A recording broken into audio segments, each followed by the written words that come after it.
Olá, querido irmão e querida irmã, uma ótima noite para você. Seja muito bem-vindo à nossa hora do estudo. Hoje daremos continuidade ao nosso estudo da semana passada acerca dos eternos decretos de Deus. Ou seja, hoje é a segunda parte do capítulo de número 3 da Confissão de Fé de Westminster. Então, se você não assistiu o episódio passado, volta lá, procura ali na nossa playlist do YouTube a parte da hora do estudo. Lá, além do capítulo de número 3, parte 1, nós temos os outros episódios desta nossa série, deste nosso momento de estudo. Se você perdeu, se você não assistiu, volta ali, procura, assista, anote, aprenda e seja edificado, assim como nós estamos sendo através da confissão e também da palavra de Deus. Se você está chegando hoje, seja muito bem-vindo. Se você já está conosco em todos os estudos, fico feliz em ter você conosco aqui, em ter a sua presença, nos ajudando, e estando conosco aqui na Unida TV nestas quartas-feiras, para juntos aprendermos um pouco mais da palavra de Deus.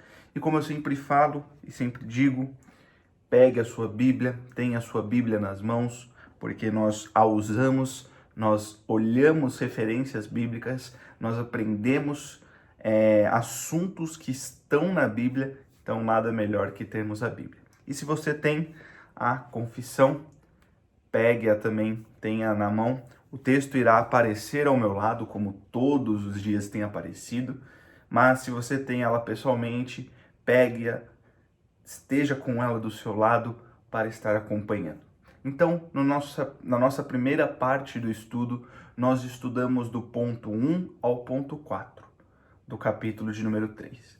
Eu dividi em duas partes porque, além de ser um assunto mais delicado, dar 8 pontos seria muita coisa. Então hoje nós iremos terminar o capítulo de número 3, que é acerca dos eternos decretos de Deus. Nós iremos então do ponto 5 ao ponto de número 8 hoje e iremos terminar este assunto no dia de hoje. Óbvio que alguns assuntos acerca também dessa parte dos eternos decretos irão ser vistos um pouco mais lá na frente. Como eu disse na aula passada, nós iremos ver algo acerca do livre-arbítrio um pouco mais lá para frente. Nós iremos ver um pouco sobre a vocação eficaz lá na frente. Então, muitas coisas irão ser vistas ainda acerca deste assunto, acerca da parte dos decretos de Deus e tudo aquilo que Deus faz e rege através do seu santo e soberano plano. Então, sem mais delongas, vamos para o ponto de número 5 do capítulo número 3. O ponto diz o seguinte: segundo o seu eterno e imutável propósito, e segundo o santo conselho e beneplácito da sua vontade, Deus, antes que fosse o mundo criado, escolheu em Cristo para a glória eterna os homens que são predestinados para a vida, para o louvor da sua gloriosa graça. Ele os escolheu de sua mera e livre graça e amor, e não por previsão de fé ou de boas obras e perseverança nelas, ou de qualquer outra coisa na criatura que a isso o movesse, como condição ou causa. Nós já vimos no nosso primeiro estudo um ponto quase que semelhante a este. Aqui vai falar que Deus, antes de tudo ser criado, desde toda a eternidade, já havia escolhido os seus, escolhido aqueles ao qual ele iria salvar. E é muito interessante porque, ao vermos isso, nós entendemos que Deus, ao escolher, vai escolher não por causa daquilo que o homem faz, mas por causa do seu imutável propósito e segundo o seu santo conselho. Não é por causa daquilo que o homem faz através da sua fé, ou através da sua boa obra, ou perseverança nessas boas obras, ou de qualquer outra coisa na própria criatura, ou seja, em nós, homens e mulheres. Nós não temos como mover ou agir como forma causal para que Deus nos escolha. Não é por isso. é por causa do seu santo e sábio conselho e por causa do seu imutável propósito que Deus escolheu os seus. Então, ao olharmos para isso, nós vemos que Jesus Cristo é o nosso Salvador, que Deus usa o seu plano perfeito e agradável de maneira inigualável, e neste plano ele usa Jesus Cristo, o Filho, para salvar os homens. Não podia ser mais ninguém naquele lugar a não ser Jesus Cristo, naquela cruz para nos salvar. E nós vemos que isso não é causado por causa do homem, por causa da criatura. Isso não se move, ou seja, a vontade de Deus não se move por causa da fé da criatura, por causa das boas obras e perseveranças nela, ou por qualquer outra coisa. Não, a vontade de Deus é a própria vontade de Deus, e ele faz isso porque ele quer. Então, se nós olhamos de maneira sintética para isso, de maneira simples, sintetizada, nós vemos que a predestinação é segundo a vontade e os propósitos de Deus. Ponto. A predestinação, nós entendemos que ela se realiza lá na eternidade, antes do mundo ser criado. Os propósitos imediatos da predestinação, nós temos que é a santificação e a glorificação do Criador. Nós vemos então que o Criador, Deus, o nosso Deus, ele é glorificado sim através da predestinação. Tudo aquilo que acontece, todo o plano divino, tudo aquilo que é regido por Deus é para a glória dele mesmo. Nós já vimos isso, nós já ouvimos falar sobre isso. Nós vimos acerca das Sagradas Escrituras que tudo que acontece, tudo que aconteceu é para a honra e para a glória de Deus, e tudo aquilo que acontecerá ainda em nossa vida é para a honra e glória de Deus. Nós vemos então também que a eleição eterna é incondicional, ou seja, não posso condicionar a eleição eterna. Não é por aquilo que eu faço, não é por aquilo que eu sou, mas por causa do meu Deus. Nós vemos então que, sem dúvida alguma, é um assunto que nos pede humildade, porque nós não temos causa dentro disso. Não é por causa de mim, não é por causa de você, é por causa de Deus. É o porquê Deus quer fazer, é porque Ele faz. É quem Deus quer escolher que Ele escolhe. E por isso nós precisamos de humildade. Nós veremos no último ponto, na referência bíblica do último ponto, um texto que é maravilhoso, que fala acerca de quem nós somos para duvidar ou para querer mudar as coisas de Deus. Nós não somos ninguém, somos apenas criatura. Somos criados por um Criador perfeito, infinito em seu poder e qualidades e atributos.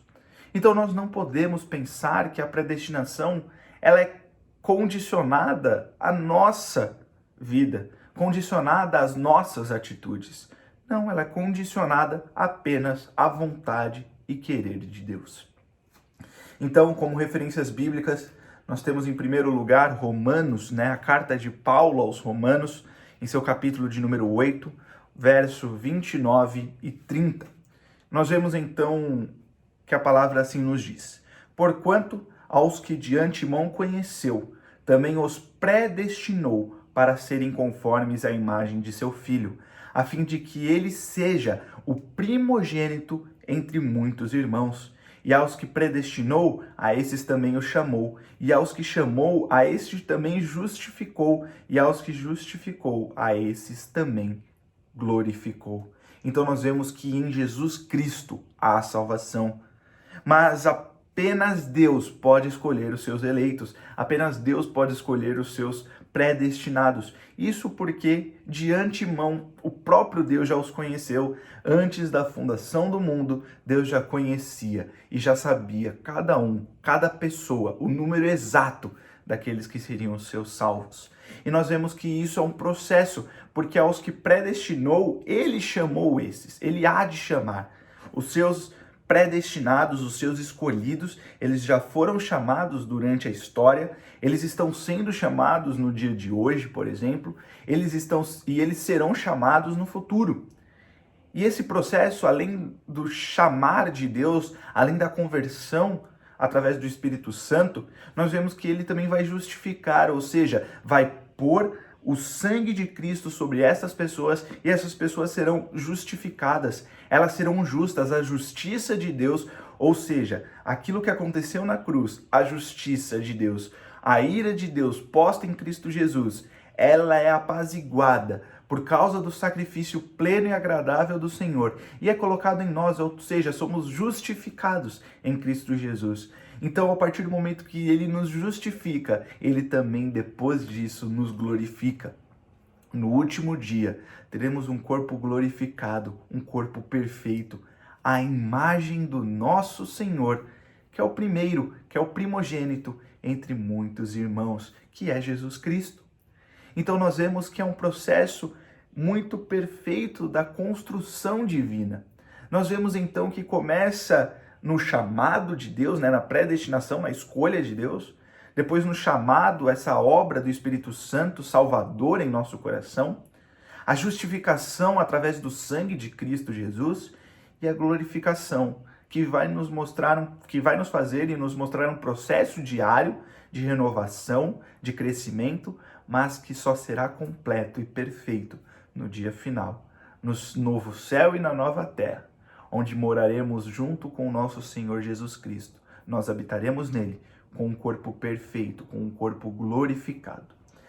A segunda carta de Paulo a Timóteo, no capítulo 1, versículo 9, nos diz também que nos salvou e nos chamou com santa vocação, não segundo as nossas obras, mas conforme a sua própria determinação e graça, que nos foi dada em Cristo Jesus, antes dos tempos eternos. Ou seja, vemos que a palavra, Paulo diz a Timóteo, que Deus nos escolheu antes de qualquer coisa existir. Na eternidade, Deus nos escolheu, e não é por causa da nossa obra, não é por causa de nada que nós façamos, não é por causa da nossa fé, é porque Deus nos chamou. Efésios 2, versículo 8 e 9, nos diz assim: porque pela graça sois salvos, mediante a fé. E isto não vem de vós, é dom de Deus, não de obras, para que ninguém se glorie. Nós vemos então que a fé é o meio da salvação. E isso nos aponta que isso não vem de nós. Essa ideia da fé no homem, ela não vem do próprio homem. Como eu disse lá rapidinho no último episódio, o livre-arbítrio não é o que nós pensamos. O livre-arbítrio não é aquilo que eu faço ou deixo de fazer no meu dia a dia. Não, o livre-arbítrio está ligado à minha natureza. E nós sabemos que a nossa natureza é uma natureza pecaminosa. Então eu não tenho livre-arbítrio porque eu não posso agir contrário à minha natureza. Eu não posso agir contrário ao pecado. Eu posso não pecar em determinado momento da minha vida, isso é um fato. Eu posso dizer não à tentação, isso é um fato, é responsabilidade humana. Mas eu não posso deixar de pecar do dia para a noite porque eu quero. Você acorda e diz, hoje eu não vou pecar. Passa talvez 5 minutos, você está pecando. Então o seu livre-arbítrio é aquilo que você não tem, porque você não pode agir contrário à sua natureza. Mas Cristo, num processo, mediante a fé, mediante a obra divina, ela age no nosso coração, que diariamente vai nos renovando, até chegarmos no dia da perfeição, até chegarmos no dia final. Então, por isso que a salvação não é segundo as nossas obras, porque nós somos pecadores, nós não merecemos, nós não carecemos disso. Mas Deus, por graça, presente e merecido, nos salva e nos dá a salvação. Então nós vemos que isso é uma obra divina e não nossa, porque nós somos pecadores. Nós não conseguimos agir contrário à nossa natureza. Dando continuidade, nós vemos então o ponto de número 6 do capítulo. Assim como Deus destinou os eleitos para a glória, assim também pelo eterno e muito livre propósito da sua vontade, pré-ordenou todos os meios conduzentes a esse fim. Os que, portanto, são eleitos, achando-se caídos em Adão, são remidos por Cristo.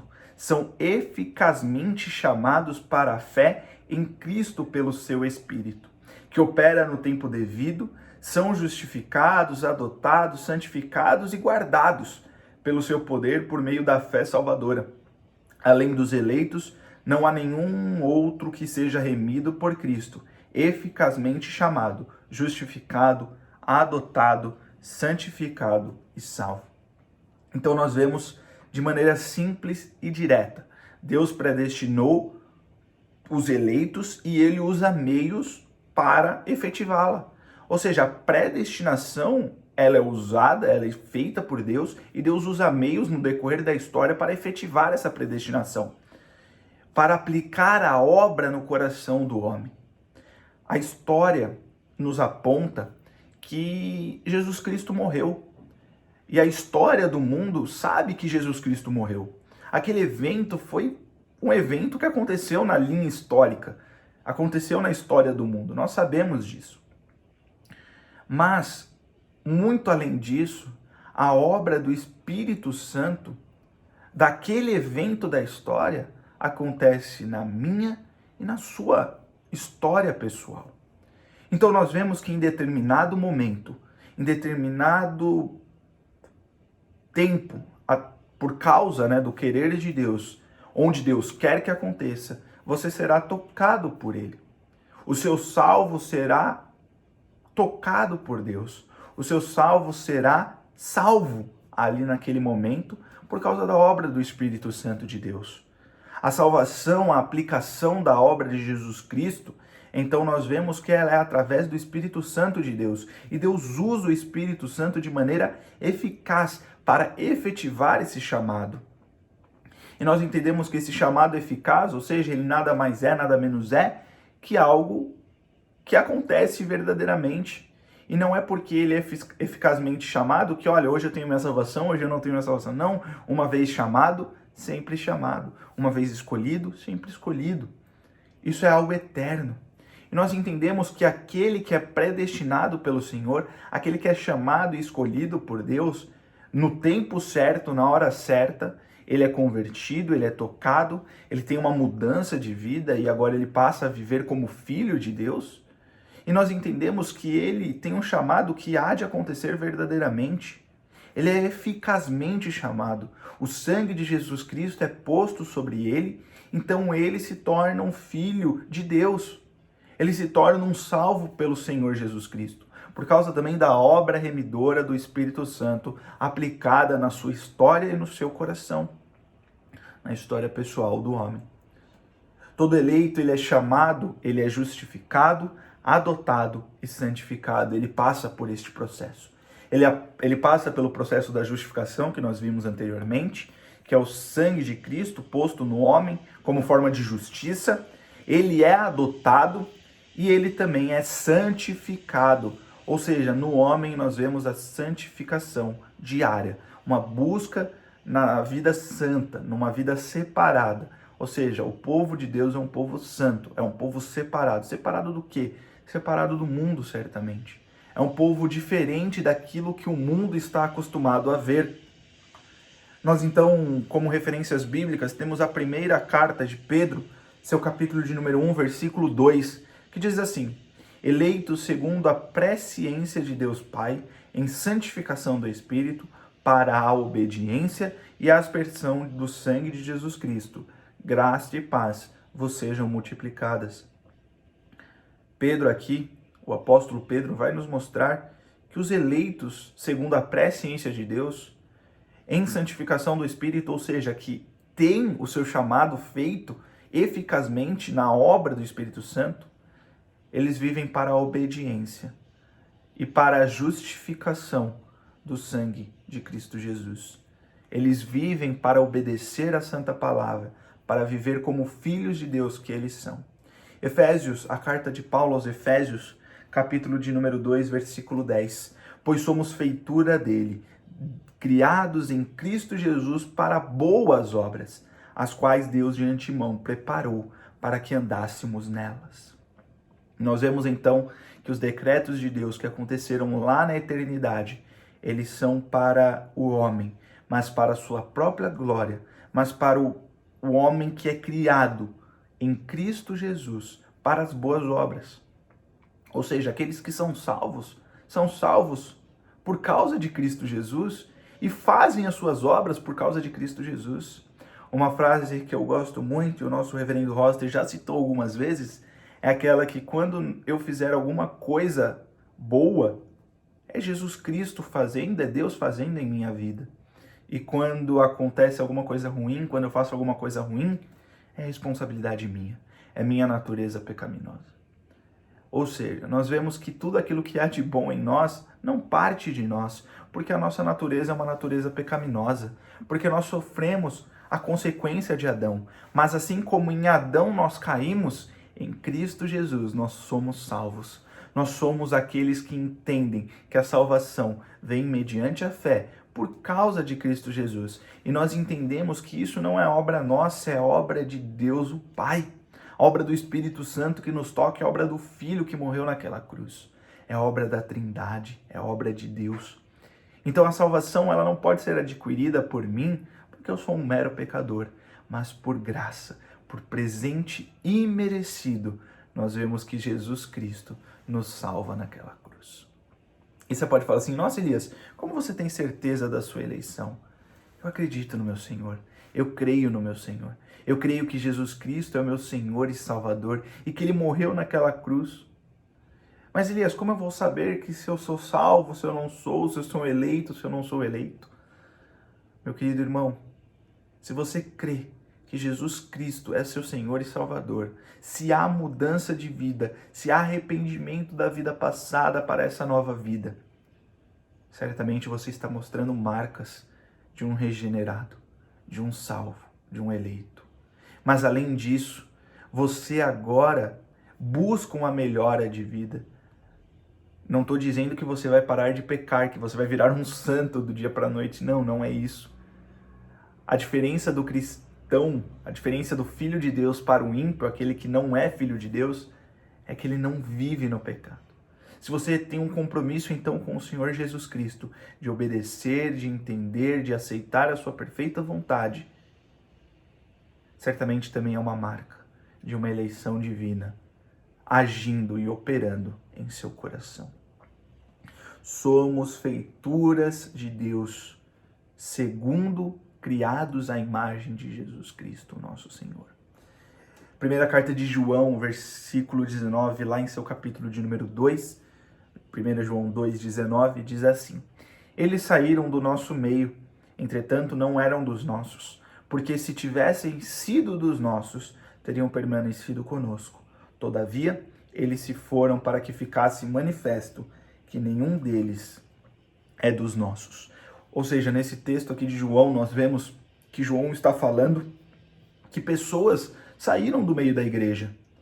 E aí você pode pensar que aquela pessoa que era, nossa, olha, ele é eleito, olha, ele é um salvo, mas ele demonstrou então, após essa sua saída, que ele era um homem que mentia, que era uma pessoa que não vivia conforme a lei, conforme as escrituras sagradas, que ele não vivia conforme o evangelho, digno do evangelho.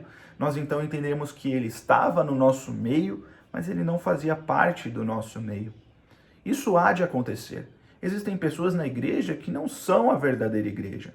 Existem pessoas no meio dos filhos de Deus que não são filhos de Deus verdadeiramente. Nós podemos ver isso através dos seus frutos, das suas boas obras. Nós não somos salvos por nossas boas obras, isso é um fato, mas através da salvação nós começamos a praticar boas obras. Porque, como eu disse, há mudança de vida. E se nós olhamos para alguém que sai do nosso meio e aponta uma mudança de vida que não existe, que não existiu durante muitos anos, apenas uma mentira, nós entendemos que aquelas pessoas não eram das nossas. Não faziam parte do povo de Deus, do rebanho de Deus. Estavam ali como o joio se mistura com o trigo. A própria palavra diz isso. Não foge nada da realidade bíblica. Isso nos é mostrado nos evangelhos, na história bíblica, e Deus fala acerca disso. Fala acerca das pessoas que estarão entre nós, mas que não serão povo de Deus. Chegando então no penúltimo capítulo, o ponto de número 7, no penúltimo ponto de número 7, nós vemos os seguintes dizeres. Segundo o inescrutável conselho da sua própria vontade, pela qual ele concede ou recusa misericórdia, como lhe apraz, para a glória do seu soberano poder sobre as suas criaturas, o resto dos homens, para louvor da sua gloriosa justiça, foi Deus servido não contemplar e ordená-los para a desonra e ira por causa dos seus pecados. De maneira simples e direta, nós vemos que tanto os eleitos quanto os réprobos, ou seja, aqueles que são rejeitados, aqueles que irão para o castigo eterno, que viverão num sofrimento eterno, não na glória eterna, eles estão sob a justiça divina, tanto os eleitos quanto os réprobos. Ou seja, você irá participar do juízo final, você irá participar do julgamento, mesmo sendo salvo. Mas a diferença é o resultado desse julgamento. Porque a uns, o Pai dirá que eles podem entrar, mas a outros, ele mandará eles irem embora, apartarem-se dele, saírem de perto dele, porque não fazem parte do seu povo. E isso tudo, essa justiça divina, esse julgamento, é tudo para a honra e glória de Deus. É tudo para a honra e glória de Deus o Pai, de Deus o Filho, de Deus o Espírito Santo. É tudo para a honra e glória de Deus. Como eu disse, nós precisamos de humildade. Desde o primeiro estudo, desde a primeira parte eu estou dizendo isso. Nós precisamos de humildade para entender que não somos nada perante o nosso Deus. E que tudo que Ele faz, tudo que faz parte do seu plano, é para a sua honra e glória. E não seria para a sua honra e glória se não fosse algo bom, algo perfeito, algo agradável. Pode nos parecer talvez ruim aos nossos olhos, mas como eu disse, não esqueça, a nossa natureza é uma natureza pecaminosa. Nós acabamos esquecendo de agir conforme as Escrituras, porque a nossa natureza não quer agir conforme as Escrituras. Mas no processo de santificação diário, há renovação, há transformação de vida, por causa da justiça de Cristo posta em nós. Mas tudo isso não por causa de mim ou de você, mas por causa do nosso Senhor Jesus Cristo. Por causa da obra de Cristo naquela cruz, por causa da obra do Espírito Santo colocada em mim e por causa da obra de Deus o Pai, que nos chamou, que nos escolheu, que nos predestinou. E tudo isso acontece para a sua glória. Então nós temos que ter cuidado com aquilo que nós afirmamos, com aquilo que nós pensamos, conforme aquilo que nós achamos certo ou errado, porque nós não somos nada. E desde muito antes de nós nascermos, o mundo já era mundo. E antes mesmo do mundo ser mundo, Deus já existia. Deus estava lá. E Ele continua sendo o mesmo Deus hoje. Deus perfeito, Deus soberano, Deus bondoso, Deus justo, Deus amoroso, misericordioso. E todos os seus atributos são atributos perfeitos e infinitos. Eles não têm fim e a sua perfeição é tão perfeita que ela mesma excede o fim. Então, como referências bíblicas, deste texto, deste ponto, nós vemos que 2 Timóteo 2,20 nos diz: ora, numa grande casa não há somente utensílios de ouro e de prata, há também de madeira e de barro, alguns para honra, outros, porém, para desonra. Nós vemos que, então, aqui, Paulo a Timóteo vai falar que dentro de uma casa, não apenas ouro e prata, há barro também, há coisa ruim ali dentro. Isso também vale para o povo de Deus. Judas, versículo 4, nos diz assim: pois certos indivíduos se introduziram com dissimulação, os quais desde muito foram antecipadamente pronunciados para esta condenação, homens ímpios que transformam em libertinagem a graça do nosso Deus e negam o nosso único, soberano e Senhor Jesus Cristo. Nós vemos que na história homens irão negar Jesus Cristo como Senhor e Salvador. E isso faz parte do plano de Deus. Isso faz parte do eterno decreto de Deus.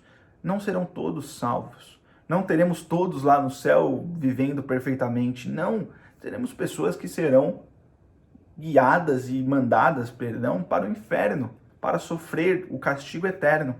E isso acontece por causa da forma em que eles vivem, libertina, por causa da sua própria vontade, por causa da sua própria natureza, e não entendem e negam que Jesus Cristo é o único Senhor, soberano sobre tudo e todos.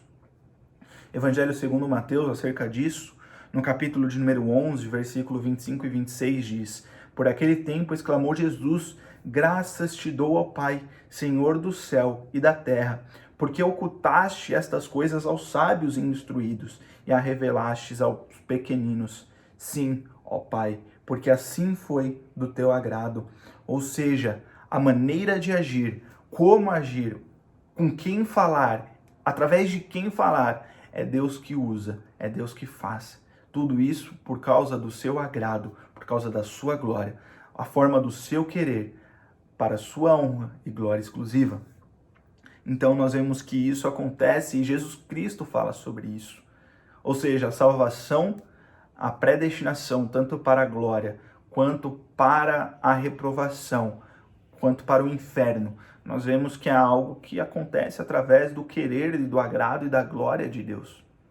Ele escolhe uns para a salvação, ele escolhe outros para o inferno. E isso não é injustiça de Deus, se você parar para pensar aqui, olha, nossa, mas isso não é injusto? Não, isso não é injusto, porque todos nós mereceríamos o inferno. Mas Deus, por causa da sua graça, escolhe os seus para salvá-los e tirá-los do castigo eterno.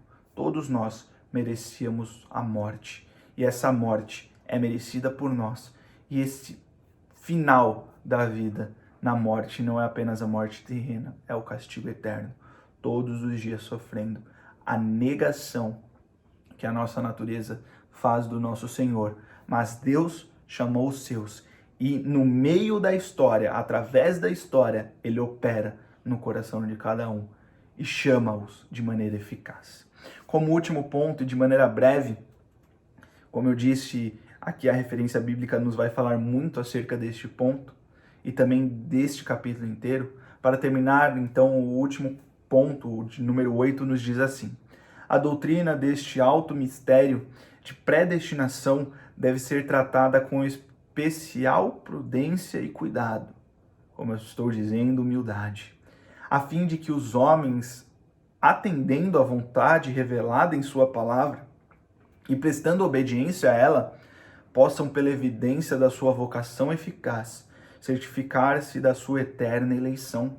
Assim, a todos os que sinceramente obedecem ao Evangelho, esta doutrina fornece motivo de louvor, reverência e admiração de Deus, bem como de humildade, diligência e abundante consolação. Ou seja, nós entendemos que a predestinação, se ela bem entendida, se ela bem confiada em Deus, nós vemos que essa doutrina fornece motivo de louvor em nosso coração ao nosso Deus, de reverência e admiração ao nosso Deus. Isso por causa da obediência ao Evangelho. Mas se eu não obedeço o Evangelho, eu vou olhar para essa doutrina e vou pensar, nossa, ela é errada, Deus é um tirano e não sei o que lá. Não, não é isso, não é assim. Através do sangue de Cristo, através do Evangelho, da obediência ao Evangelho, através da obra do Espírito Santo no meu coração, eu consigo olhar para a doutrina da predestinação e entender o que ela é realmente, que ela é feita por Deus, para a sua honra e para a sua glória. E isso deve ser bem cuidado, com uma humildade, com uma prudência e com cuidado, porque eu sou um mero humano e foi Deus, o Criador de tudo, que fez isso. O Criador que tudo fez, que tudo sustenta, que salva os perdidos. Ele quis fazer assim. Aprove ele a agir assim. E quem sou eu, pobre criatura? Coitado de mim. Quem sou eu para falar algo acerca de Deus? Se ele está certo ou errado? Não, não sou ninguém. Mas nós sabemos que ele faz isso para a honra e glória do seu santo nome.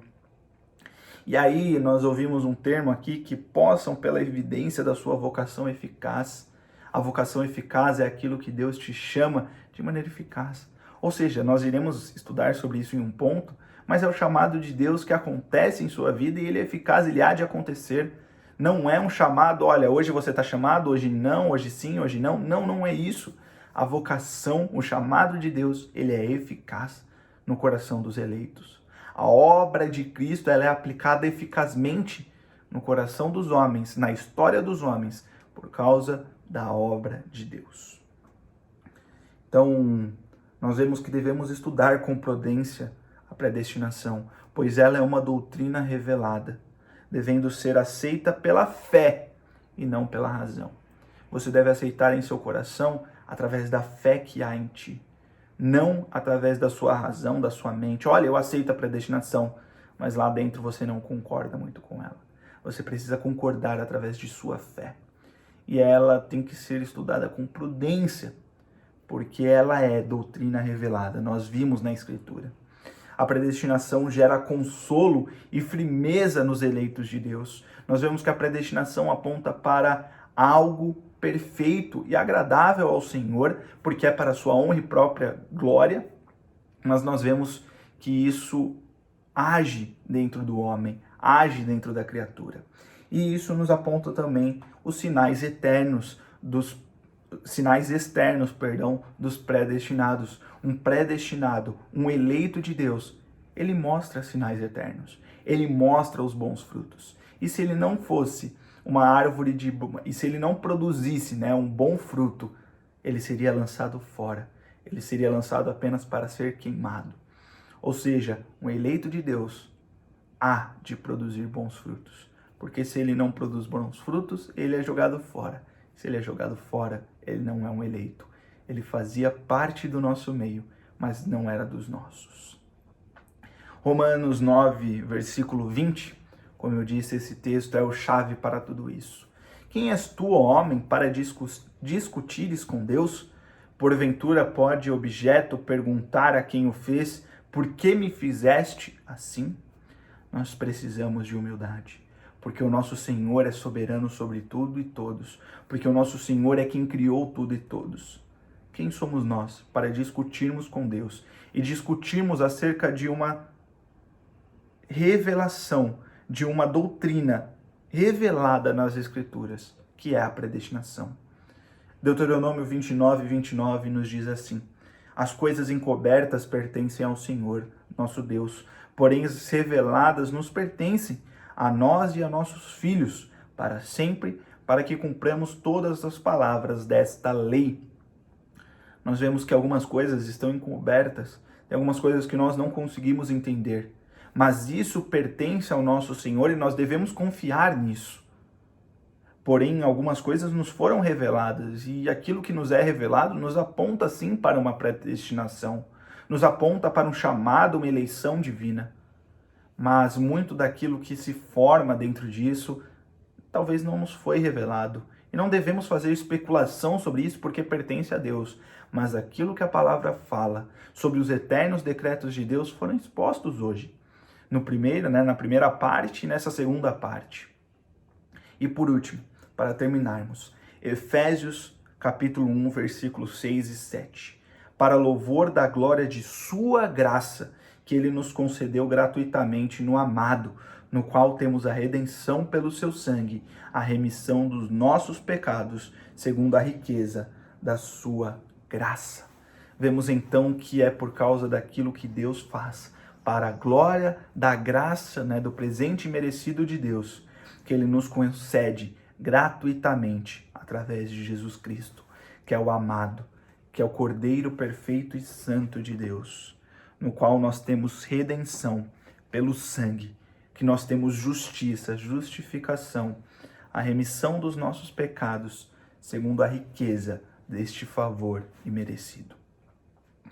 Como eu disse lá no começo, e volto a repetir, não posso deixar de falar isso. Precisamos de humildade. Precisamos ter um coração humilde para entender cada ponto daquilo que foi abordado. Devemos ter humildade para entender que não somos nada perante o nosso Criador e que se aprove a Deus fazer assim, glórias a Ele por isso, porque é perfeito e agradável ao seu coração.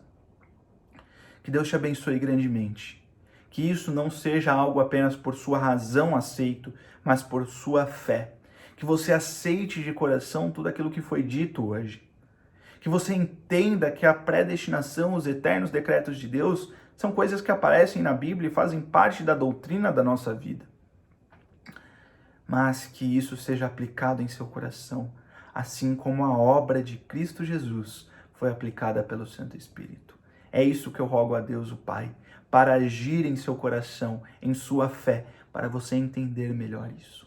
Que Deus te abençoe grandemente. Semana que vem nós voltamos com a Hora do Estudo. Muito obrigado por acompanhar até aqui e que Deus te abençoe grandemente. Que você continue perseverante, crescendo diariamente nesta incrível história que é a revelação do nosso Deus e este incrível ensinamento que é a teologia, que é o ensinamento da doutrina.